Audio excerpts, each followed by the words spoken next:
Alright, hey guys, I'm going to talk to you today about starting a project from a PDF terrain or contour map, or from a DWG or from a near map file, so that you can start to design from the very first thing you get. You know, probably more so an architect would actually get a contour survey done, and they're going to want to position the project in a particular location on that contour map. So I'm going to show you how to do that. Let's just quickly have a look here. What we're going to do, let's get that out of the way, is you'll notice here that I actually have a stepped contour map there.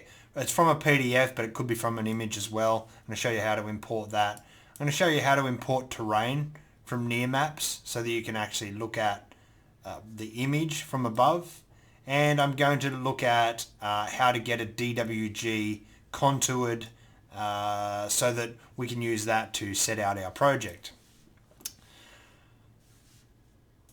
Okay, so to get started, the first thing we're going to do is a PDF because it's the most common format that we receive. And let's see if we can have a bit of a look at that. Okay, so as you'll notice, I have a PDF here. It's pretty crisp and clean. And we use the plugin to actually import this. So I'm using PlusSpec, an all-in-one version here, but all versions of PlusSpec, Plus Design Build, and Plus Architect do have this. And basically, you're looking for the import PDF and scale tool, which is the little tape measure there. And what you're going to do is you go up to your PDF, and you will go through, and your import quality basically is very rough. I never go best, and better I don't usually go. I usually just go good. Now, if you're not getting the right resolution out of that, I'll explain that in a second. But essentially, choose a resolution that you want to do, import PDF, and go through and find the PDF that you want. Choose the pages that you want, and then simply go submit. If you're not getting clear line work, that is because inside of Windows, and go down to Preferences, open GL, and use maximum texture size. If you import it as a large or best, the resolution, and in this case the resolution on this one is high, it slows your model down, and this is all about efficiency, getting more done. Anyway, no further ado, import the page that you want of your PDF, and usually with a contour survey you'll only actually have one page, so import that. Right, and I've written down some steps here. So we're going to import the PDF, and we're going to use the scale tool. So basically, something on this project I should know the size of. Now in this case here we have a scale here, so if I actually select the file, so spacebar or the select, and select, you'll notice it's blue. If I click out of it, it's not. Right, so I would now go and I would choose my, inside of my PDF import tool, I would choose my scale tool, and what this is going to do is going to allow us to scale it. It's saying you must select something first, so click on it, select something, and I'm going to use my scale at the top here, and I'm going to be careful here to click in the center, scroll out, and I go to the right over here, and I'm going to type in 20 meters, 20 m, enter. Now this one was already to scale, but that's the key. You do need something you can scale this plan from. The next thing that you should do if you've used the PDF import tool inside of PlusSpec is I actually go in and I explode this. So right click on the drawing, notice it's selected, and go explode. Right? Now you'll notice I have a face and edges. So if I double click it, I have edges selected. If I click it once, I have faces selected. And it's really important, this is acres and acres of land here. Now, if I'm only going to design in one region of this property, all of the rest of this information is most likely unnecessary. You can keep it there if you want to, but take my word for it, it will slow you up a little bit. Okay, so what I'm going to do is that now I can actually, I've got a face here. I'm going to use the rectangle tool, which is a keyboard shortcut of R, and I'm going to select the area that I want to actually use. Right, so I'm just going to go from here, and I'm going to select this area here.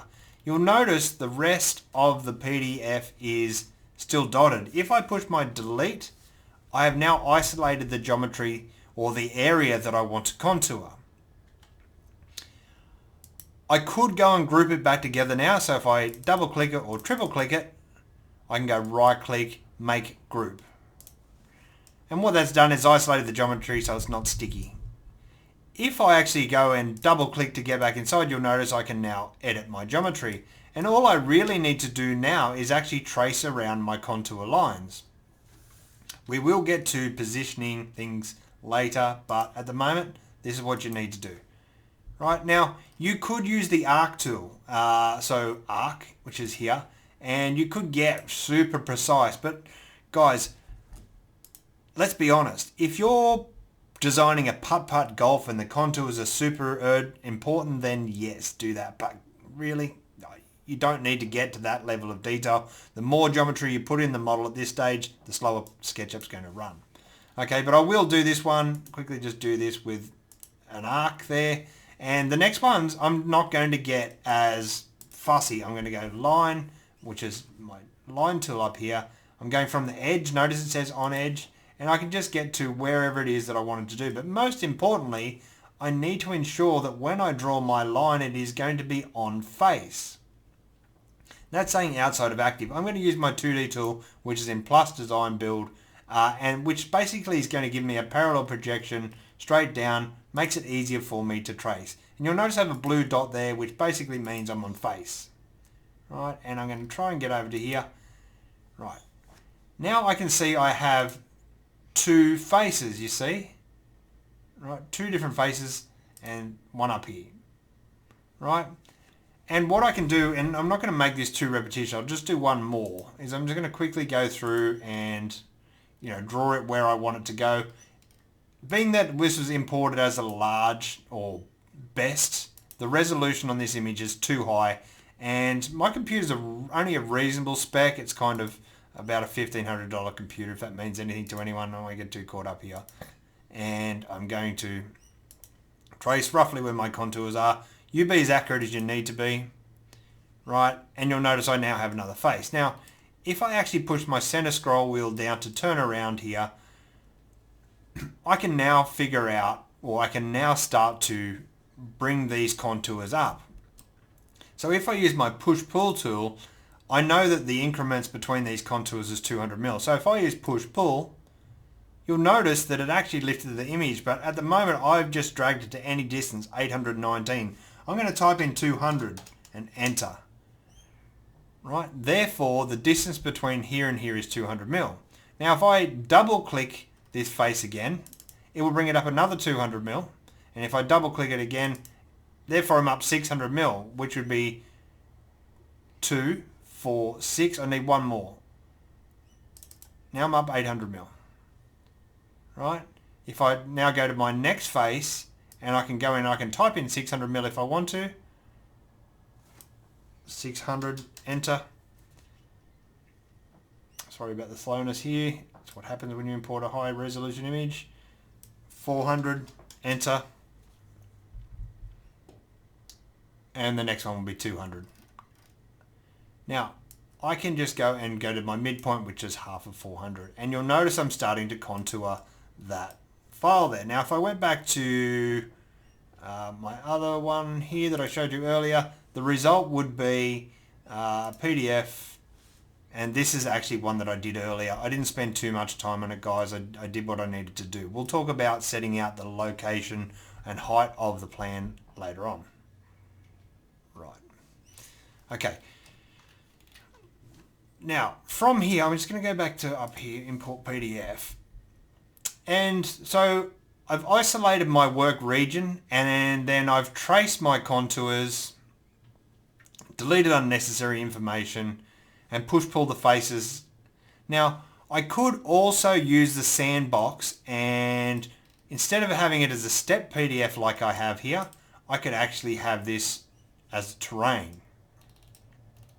So, and I'll quickly show you how to do that. Now, I'm not sure what toolbars you have open, but I like to have styles open. To get to this, you would go right click at the top here and go down to styles. It enables me to go into a wireframe mode, and now I can just see my lines that were drawn. And I'm going to go spacebar or select, and I'm just going to select the area that I want to contour. Now it's in a group, so I had to break inside of the group. Double click to break inside of the group, select the area that I want. If I go from the top down, it'll select everything inside of there, and if I go from the bottom up, it will select everything that is touched. I only want to do this area here.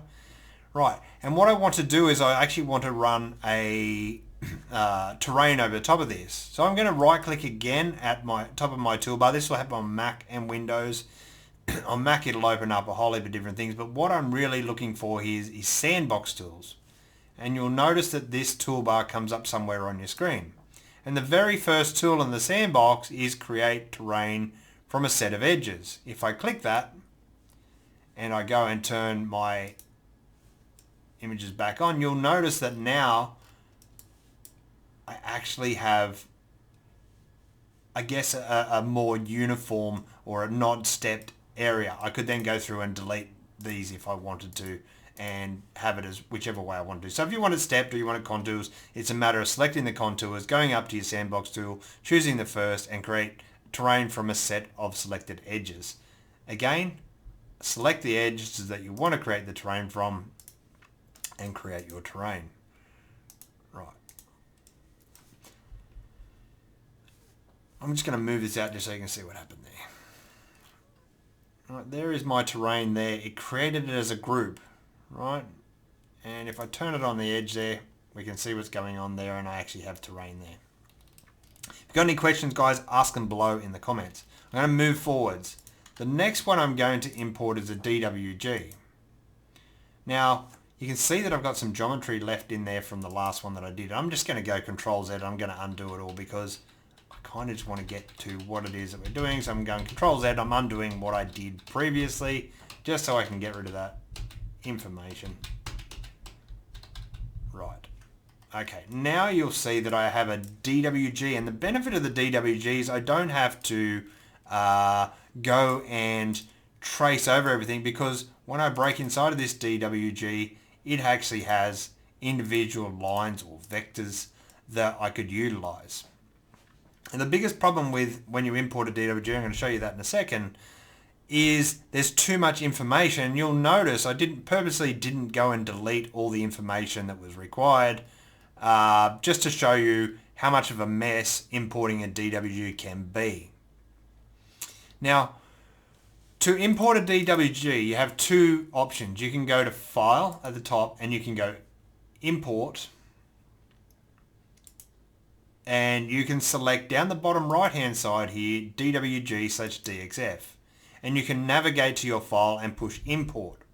It gives you options, but at the end of the day, you're most likely going to scale it unless you know the scale the drawing was drawn at. In this case, I know it was 1 to 200, so I could go Options, and I could import preserve drawing origins and model units and so on. But at the end of the day, guys, I always double check it. I never trust that the surveyor got it 100% right, because I have come across surveys that were wrong before.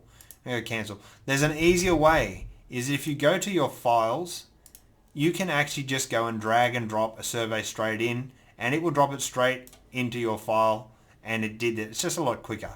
And go OK, and it's actually just going to go straight over the top of the one that I had there. And I've got all these layers, which is kind of a bit of a mess. I don't want that. Let's quickly just get rid of that. Right. So what I want to do is I want to clean up my layers, right? So I want to actually go through here and I want to clean up my layers. Now I don't want to make this too complicated. In this particular instance, I just want my contours and I want my boundaries. The trees and things like that I can look at later or sort out later. Or I could import this over top of the PDF if I wanted to. So what I'm going to do is I'm going to double click inside of the file, and knowing that I want a contour, I'm going to click on the contour.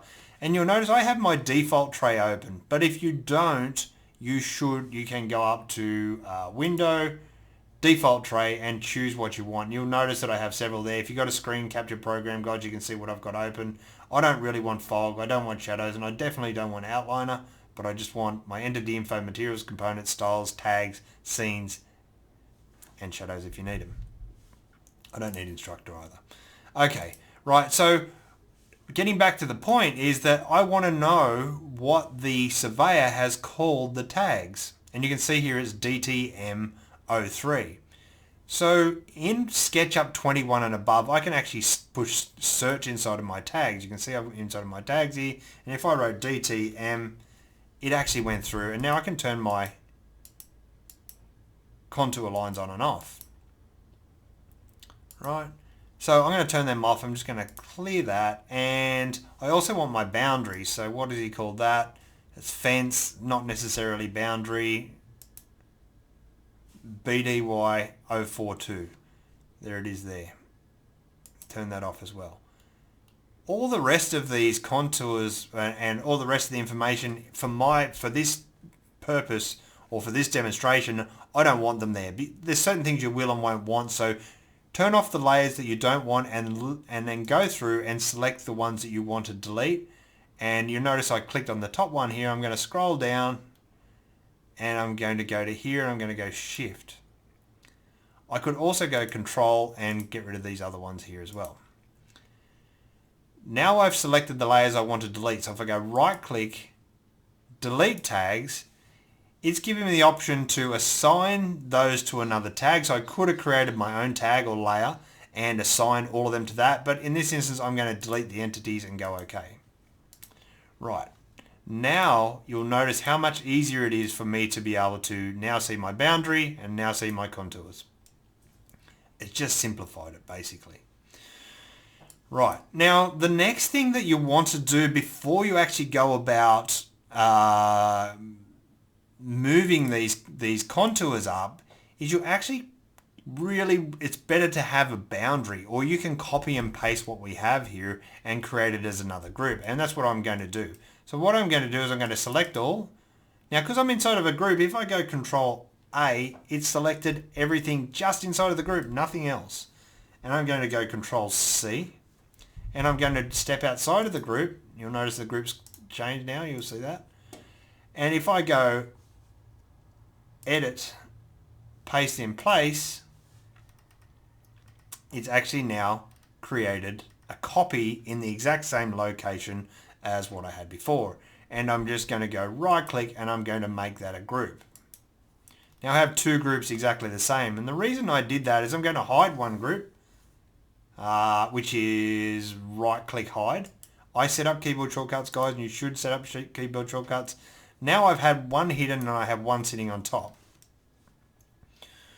What I can do is I can now go through, and I've got another line in here I don't actually want. What is that? I'm going to delete that line because it makes it harder for me to do it, and I'm going to turn my boundary off. Right. Now you can see that I just have the contours there. Now, I'm not sure what these lines are here. I don't need them for the purpose of the exercise. Triple clicked it. I should have triple clicked this one because it would have made it easier, but I'm going to space bar and get rid of those. And I'm going to go in and I'm going to go Control A, which is select all, and I'm going to push Shift and I'm going to triple click the bottom line. That way that line is going to stay at that position. I'm going to go Move, which is here, or M as a keyboard shortcut, and I'm going to push my up arrow on my keyboard and I'm going to type in 200 millimeters. If I push Shift now there's a good chance you'll make a mistake, so I'm going to go space bar to get select, Shift, and I'm going to triple click this one as well. Therefore I can move all of these up 200. This is just a faster way of doing it. So move, push my up arrow, type in 200 and enter. Again, Shift, space bar, Shift, move, M, up arrow, and you'll notice it automatically down the bottom right hand side you can see 200 millimeters. So it's kind of remembering the last thing that I did. Move. Now in some cases these won't always be joined up, and it does make it harder, guys, which means you might have to select multiple. So for instance, you might have to go through and go, I need these ones, these ones, these ones, and do it. Now I can do that as a repetitive task, but you'll see that it is starting to contour this, and I can go through and select all of these, move them up 200 at a time, and basically what I'm going to get is a contoured DWG. Right, just like this. Right, and from this geometry I can create terrain. If I move this, I'll go inside of here and move it over, you'll notice that I have my contours over terrain. Right, and I'm going to do the exact same thing. I'm going to use my Sandbox tool so I can select the contours I want to create my mesh from, there, I want those ones. Sandbox tool, again, if you don't have it, right click or view toolbars Sandbox, click on there, and it's now created a mesh. If you don't want to see these lines, you can actually go into styles. Let's see if we can show you here. Styles, turn my scenes off and my tags off and go to styles, edit style, line weight, profiles, edges, and now I'm just looking at just the terrain map itself without edges or profiles on. You can also smooth them, guys. So for instance, if I double click inside of here, I could actually go through, I think these are actually separate anyway. You'll notice that the contours are actually separate at the moment, but if I did want to smooth them, I can go erase. And you'll notice in the bottom it says click or drag to erase an item, control to soften or smooth, or shift, whatever it is that you're going to do. It's up to you how you want to do it. Alt will smooth, and so on. There's lots of different ways you can do it. If you ever want to see those lines again, you can go view, hidden geometry, and it's going to show you all of the geometry behind the scenes. Now it's kind of important to see this because in some instances you might want to alter different areas inside of this model. So if I said I want to alter from here to here, I could actually grab this line, grab one up there by mistake, and move this area of the terrain upwards if I intersect with those planes. Guys, this isn't a good way to do it, and I'm going to show you a much better way to cut and fill and do bench out projects very, very efficiently. I don't recommend this method. It's too slow. It's too unreliable.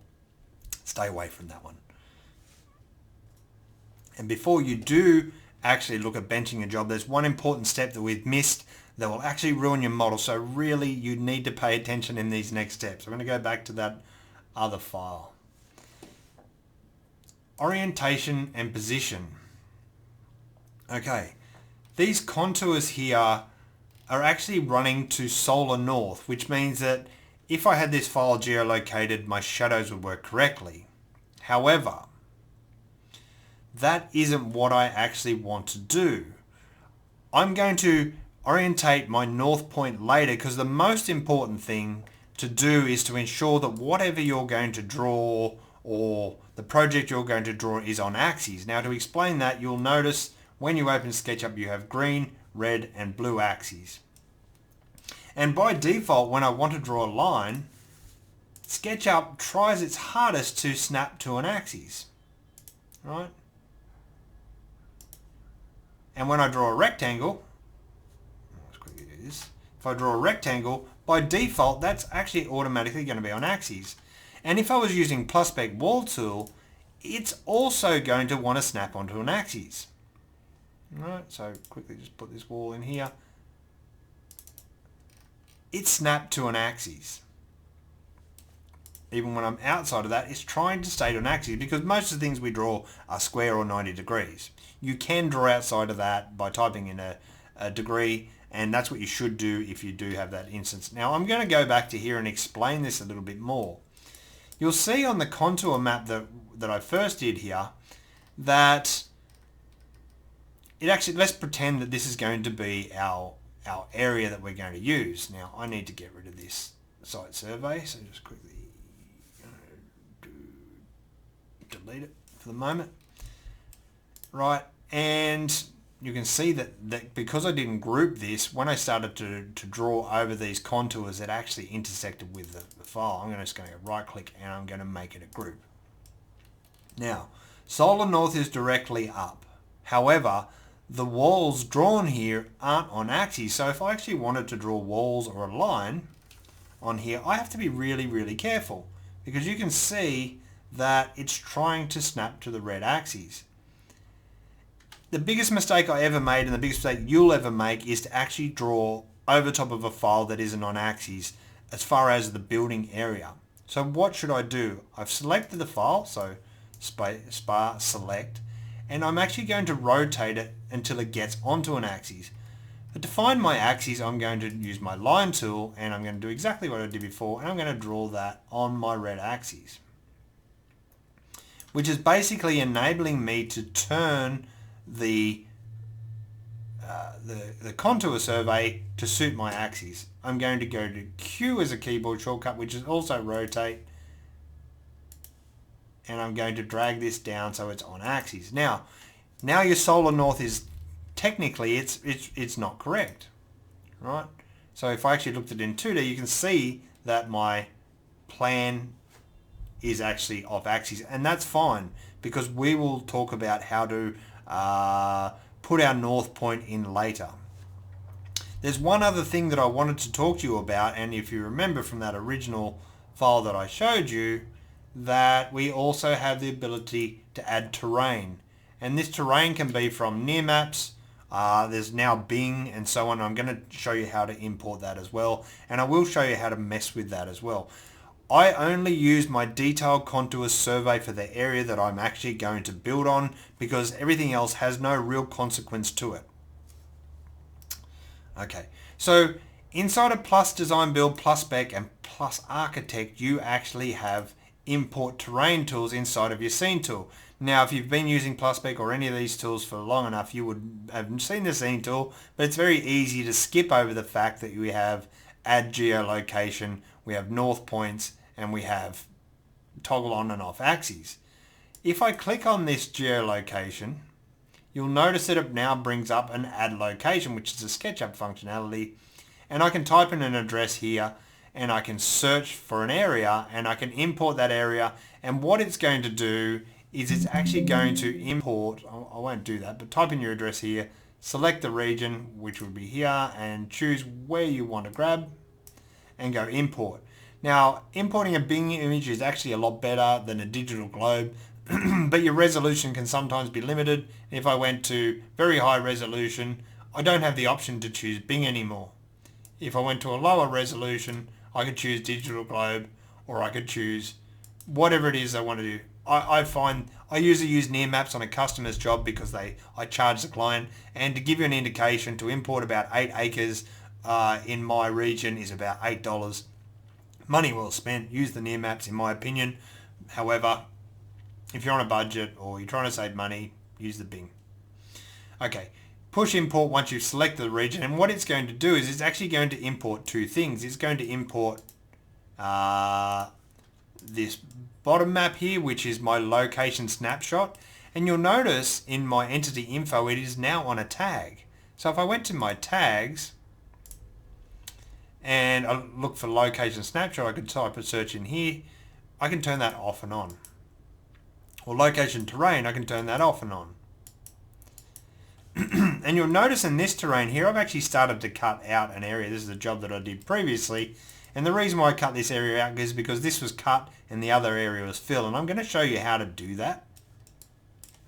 What I'm going to do is turn my terrain off, and I'm going to go down to here and say, well, let's assume we're going to draw on this area here.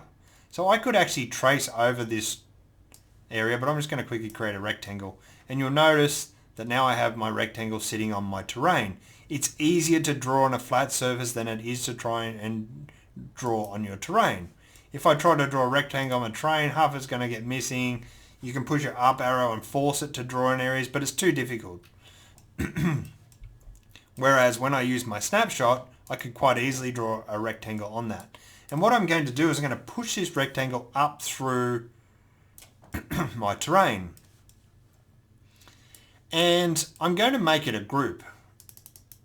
Right click, triple click that, right click, make group.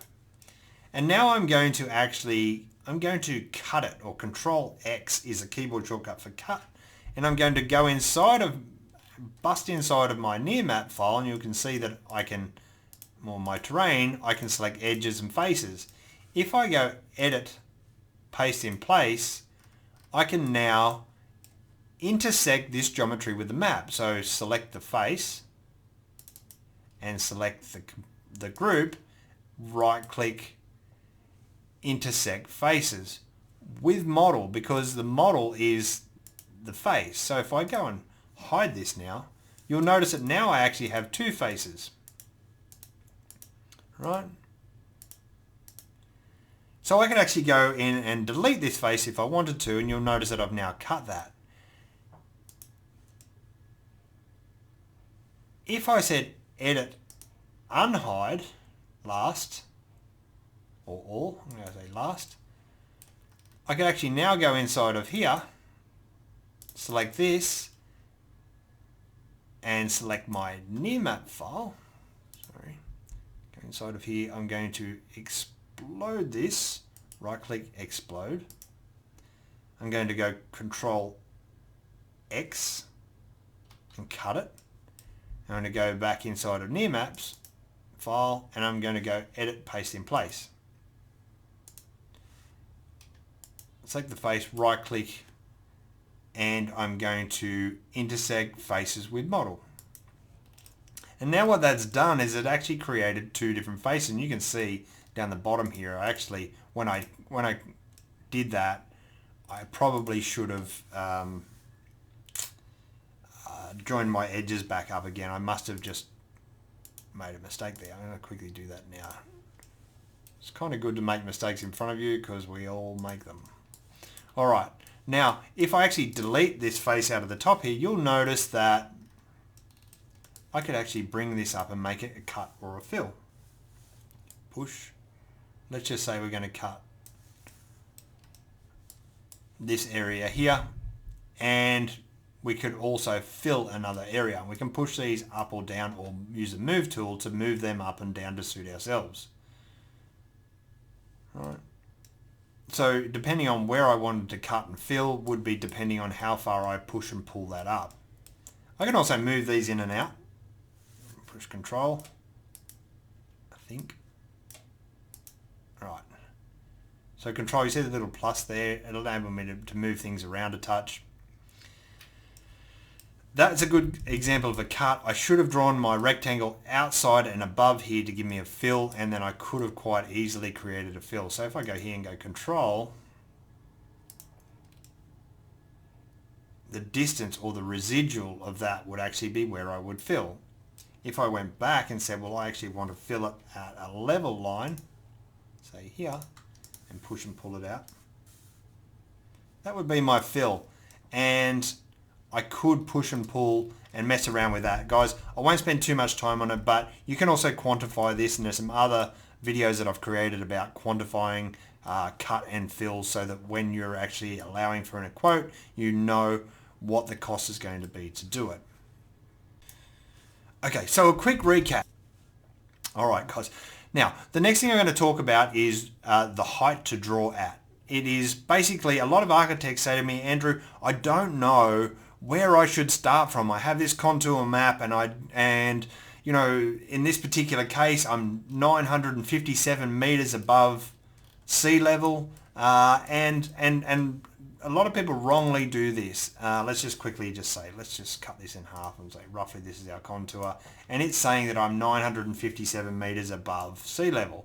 So I can push pull this and type in 957 meters and go enter. Right.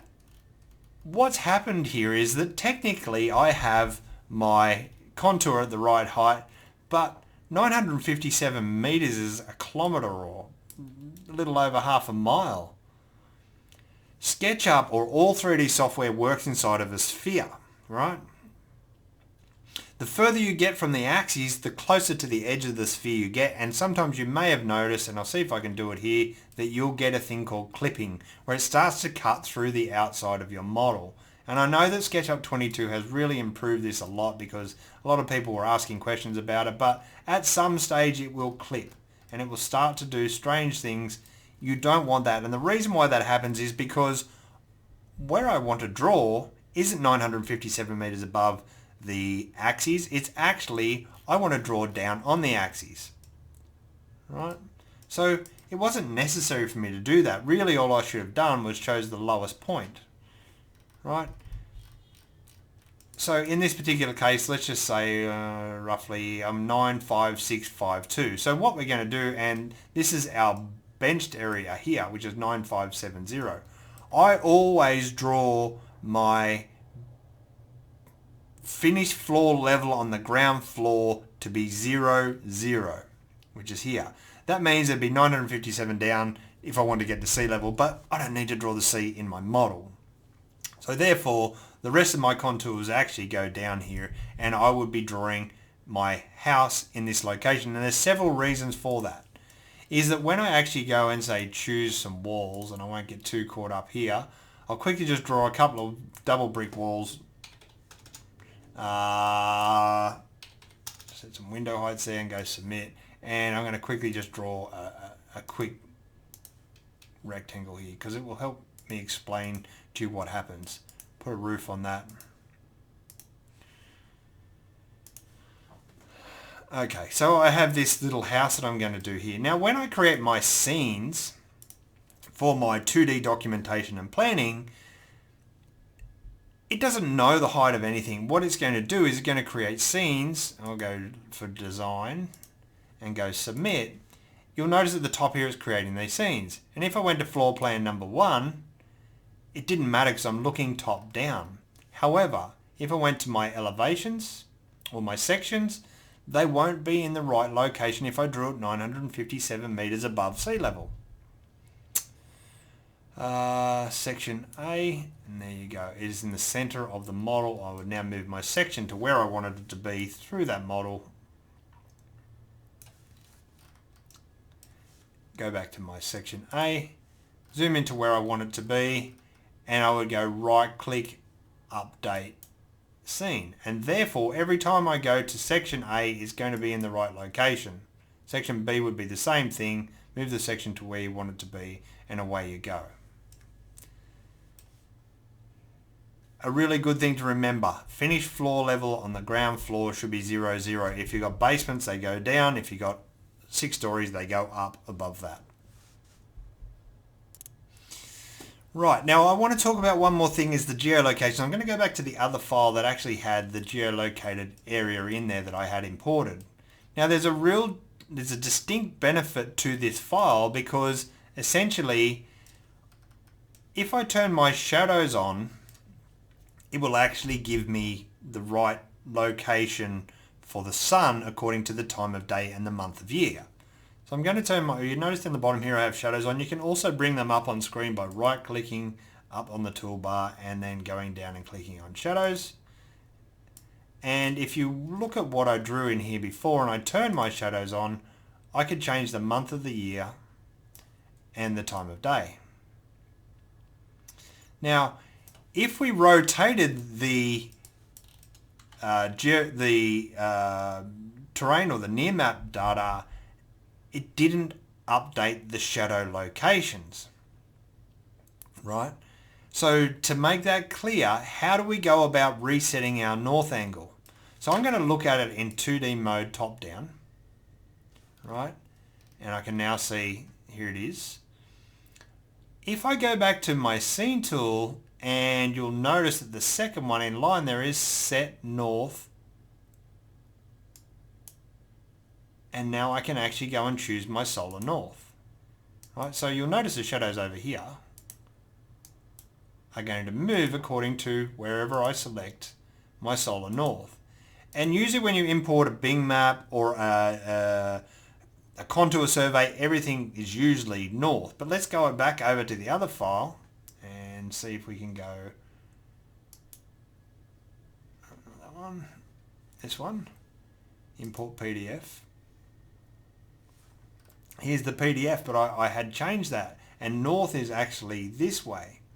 So all I would do is go back to my scene tool, click on the second icon, and I would go through and say, right, my north is going to be from here into this location, or wherever it shows on there. And therefore when I turn my shadows on, here, shadows. Right. Now the other thing is that we have a round globe we live in, and the actual location, the best thing about importing the near map file is it will actually geolocate the file.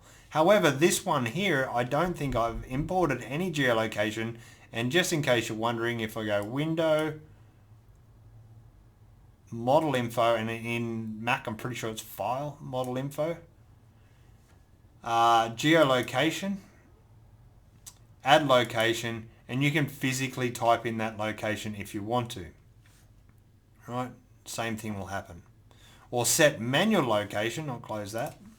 Set manual location. You'll notice that this file is in USA Boulder because that's where SketchUp's made. They're not to know where we all are around the world.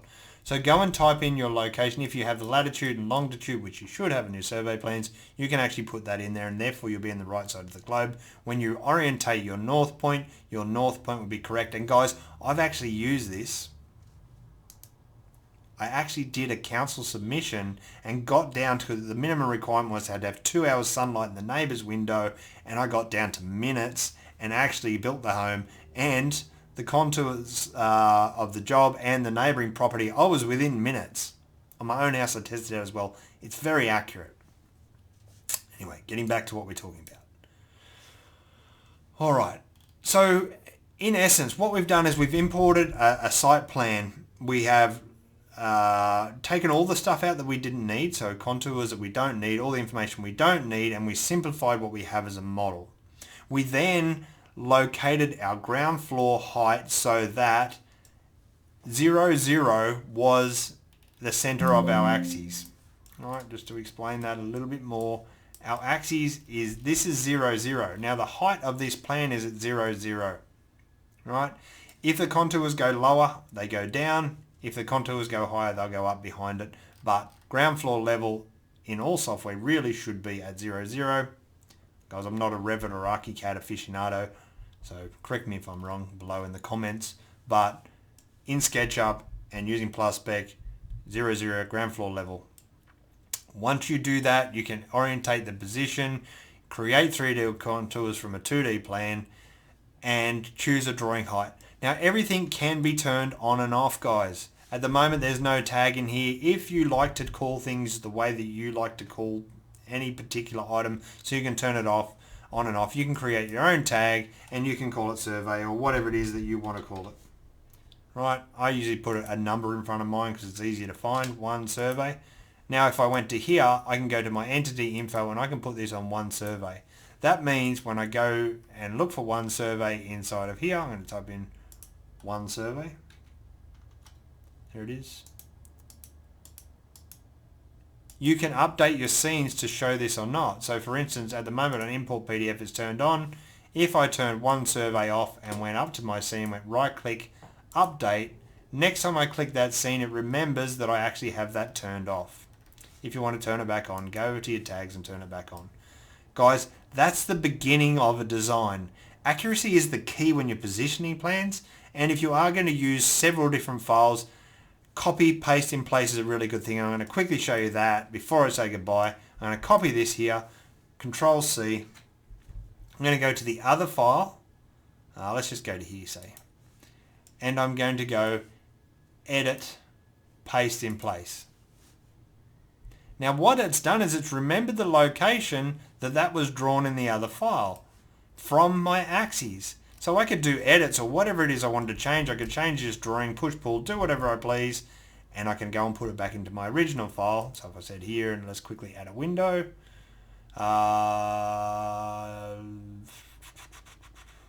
Windows and doors, add custom window. Yeah, I'll just put a window out here for a second. Right, weird window. Let's do this one. Right, notice that window's way off in the distance. Watch what happens when I copy all of this. Control C. And I'm going to go back to my other file. I'm going to delete that just so you can see what happened. And I'm going to go Edit, Paste in Place.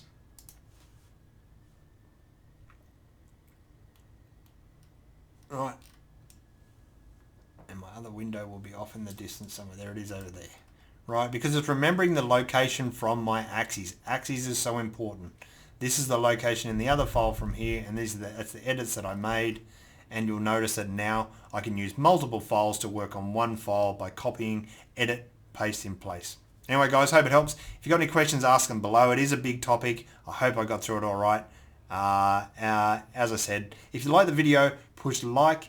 If you dislike the video, push dislike. But if you push dislike, make sure you tell us why so we can improve on the next one. Good on you guys. Cheers.